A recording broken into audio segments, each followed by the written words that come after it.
Thank you very much for having me today. It's really a big honor to be there. Unlike other startups trying to save human lives, we are trying to save car lives. Maybe because the company was funded by automotive engineers, so this is a little bit the reason. We are addressing a central question in the automotive field, which is that car manufacturer cannot predict exactly when component will fail, and they don't know why as well. But they also don't know exactly why sometimes components are lasting forever. And what we try to do is to combine expertise-driven and data-driven methods in order to better understand the failure mechanisms in a car, and also to be able to predict failures and also to make some predictive maintenance in every single vehicle. And we are actually and currently working worldwide with a lot of car makers and suppliers on this topic. And what we are actually doing is we are developing the so-called COMPREDICT Suite. It's based on several aspects, and we are acting at two levels. The first one is we are developing software directly running in every single car and making what is called sensor fusion. So we are accessing new information in the car, new physical quantity, which enable us to understand what's happening in the car. We don't need any additional sensor or hardware, so we are using what is available in a series production vehicle. And we are only generating aggregated data and anonymized data so that privacy is not an issue.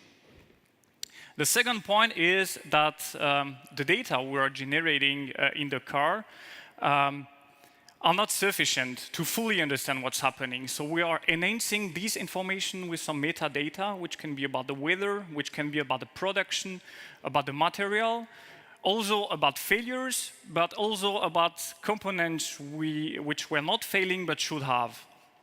And all this information then gathered on our AI core. This is a kind of cloud where our data analytics tool are implemented. This is also an API. And we are addressing a lot of different questions. For example, calculating with a better accuracy, failure probability in every single car, generating new insight for engineers so that they can understand how the cars are used by the customers.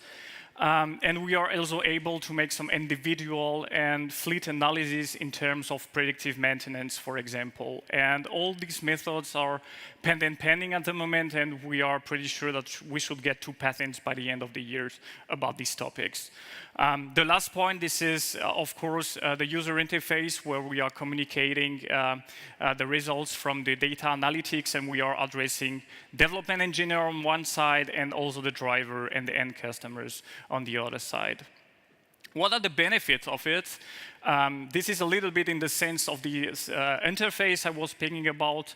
On the one side, we have what is called the digital car efficiency. So we try to better understand the customer usage, how cars are driven by people worldwide, in order to enable right sizing and customer-oriented design, and not only making some assumption during the development. And we want also to have the series production vehicle as part of the development process. On the other side, we enhance the driver experience by predictive instead of reacting.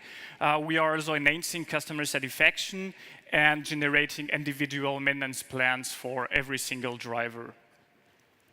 And what's coming next? So right now, as said by Mr. Prömmel, the company was founded by the end of 2016. We got a grant till the middle of 2017. We did a first seed investment at that time.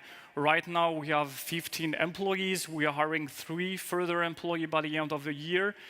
We will have the first version of our product by the end of the year as well. Currently, we're expanding to the US as part of the German Accelerator program, and are planning for the middle of next year for Series A, and also the first series implementation with 2 of customers. So thank you very much for your attention. I'm waiting for your questions.